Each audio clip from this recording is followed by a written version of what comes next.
এক পরিশ্রমী ব্যবসায়ী লোক, ঘরে খাবার নেই, কর্মচারীদের বেতন দেওয়ার সামর্থ্য নেই, চারদিকে শুধু হতাশা। অনেক ভেবে সে সিদ্ধান্ত নিল সাহায্য চাইতে হবে। দূরের এক দয়ালু রাজার কথা সে শুনেছিল। আশা নিয়ে দীর্ঘ পথ পাড়ি দিয়ে সে রাজপ্রাসাদে পৌঁছাল। ক্লান্ত শরীরে রাজার সামনে দাঁড়িয়ে বলল, মহারাজ, আমি বড় বিপদে পড়েছি। ব্যবসায় সব হারিয়েছি। যদি একটু সাহায্য করতেন, আবার নতুন করে শুরু করতে পারতাম।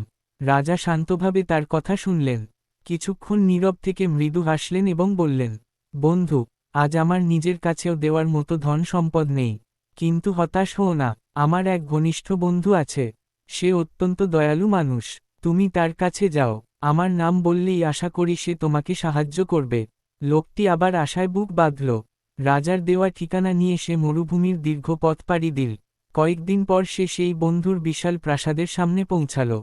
দরজায় দাঁড়িয়ে কাপা কণ্ঠে বলল, আমি রাজামশাইয়ের পাঠানো মানুষ, বড় বিপদে পড়েছি। রাজার বন্ধুটি সঙ্গে সঙ্গে তাকে ভেতরে নিয়ে গেলেন। আপ্যায়ন করে ধীরে ধীরে সব কথা শুনলেন। ব্যবসায়ীর চোখে তখন হতাশার জল। সব শুনে তিনি হেসে বললেন, যে মানুষকে আমার বন্ধু বিশ্বাস করে পাঠিয়েছে, তাকে খালি হাতে ফিরিয়ে দেওয়া আমার পক্ষে অসম্ভব। তিনি তার কর্মচারীদের ডাকলেন এবং আদেশ দিলেন, এই মানুষটির জন্য 200টি উট প্রস্তুত করো, পণ্য, খাদ্য আর প্রয়োজনীয় সামগ্রী সহ। ব্যবসায়ী বিস্ময়ে হতবাক হয়ে গেল। সে ভাবতেই পারেনি এত বড় সাহায্য পাবে।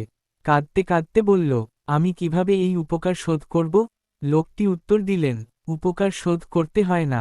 তুমি আবার দাঁড়াও, সফল হও, আর একদিন অন্য বিপদগ্রস্ত মানুষকে সাহায্য করো, সেটাই হবে আসল প্রতিদান। 200 উট নিয়ে ব্যবসায়ী ফিরে গেল। নতুন করে ব্যবসা শুরু করল। অল্পদিনেই সে আবার সফল হয়ে উঠল। কিন্তু এবার সে বদলে গিয়েছিল। যখনই কোনো অসহায় মানুষ তার কাছে আসত, সে সেই দিনের কথা মনে করত, যেদিন একজন রাজা তাকে আশা দিয়েছিলেন আর একজন বন্ধু তাকে জীবন ফিরিয়ে দিয়েছিলেন। সেই থেকে লোকটি বুঝেছিল, সত্যিকারের সম্পদ ধন নয়, মানুষের প্রতি বিশ্বাস আর সাহায্যের হাত বাড়িয়ে দেওয়া।